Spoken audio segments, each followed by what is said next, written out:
ഈ കിടന്ന് തിളയ്ക്കുന്ന കണ്ടിട്ട് മീൻ കറിയാണെന്ന് നിങ്ങൾ വിചാരിക്കേണ്ട കേട്ടോ. ഇത് മീൻ കറിയുടെ വേറൊരു വെർഷനാണ്, നല്ല കാറിൽ വറ്റിച്ചത്. അപ്പോൾ റെസിപ്പി നോക്കിയാലും ആദ്യം തന്നെ ഒരു ജാറിലേക്ക് ആവശ്യത്തിന് തേങ്ങ, ഒരു 3-4 കൊച്ചുള്ളി, ആവശ്യത്തിന് മുളക് പൊടി. കളറിഞ്ഞിട്ടാൽ മതി കേട്ടോ, എരിക്കനുസരിച്ച് ഇടരുത്. കളറിന് മുളക് പൊടി, കുറച്ചുലുവയും പിന്നെ മഞ്ഞൾപ്പൊടി എല്ലാം കൂടി ഇട്ട് മിക്സിയിലൊന്ന് ഒരുപാട് പേസ്റ്റ് ആക്കാത്ത രീതിയിലും എന്നാൽ ഒരുപാട് അരഞ്ഞു പോകാതെ അരയാത്ത രീതിയിലല്ല, അതിൻ്റെ മീഡിയത്തിൽ നിൽക്കുന്ന രീതി അരച്ചെടുക്കണേ.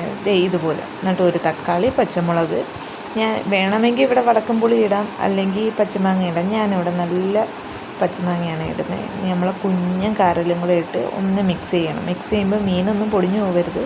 ഈ സമയത്ത് തീ കത്തിക്കുകയും ചെയ്യരുത്. നമ്മളെല്ലാം മിക്സ് ചെയ്തതിന് ശേഷമാണ് തീ കത്തിച്ച് വയ്ക്കുന്നത്. കുറച്ച് വെള്ളവും കൂടെ ഒഴിച്ച് മിക്സ് ചെയ്തെടുക്കാം. ഇതുപോലെ മിക്സ് ചെയ്തതിന് ശേഷം നമുക്ക് ഫ്ലെയിം ഓണാക്കി വേവിക്കാം. ആദ്യം ലോ ഫ്ലെയിമിലല്ല, ഹൈ ഫ്ലെയിമിൽ വെച്ചതിന് ശേഷം ഒന്ന് തിളച്ച് വരുമ്പോൾ ലോ ഫ്ലെയിമിൽ വെച്ചാൽ മതി. ലാസ്റ്റ് നമ്മൾ വറ്റിച്ച മീൻ കാറിലേക്ക് കടുകും കൂടെ തളിച്ച് വയ്ക്കും.